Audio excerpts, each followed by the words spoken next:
we've had a lot of training in TMD, what we call temporomandibular disorder or temporomandibular dysfunction. You'll hear it, but TMJ. People say I have TMJ. Everybody has a TMJ. It's the temporomandibular joint. We all have them, right? When they start to bother you, you develop something called temporomandibular disorder. Well, there's several things that could be going on.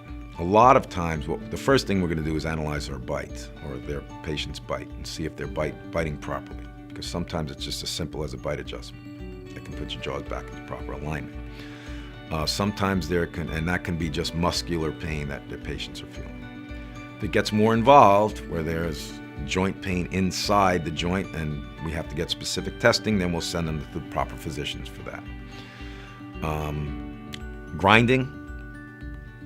The latest studies, I think, where 50% of Americans grind their teeth, and 99% of those 50% don't even know it. I am a tooth grinder myself.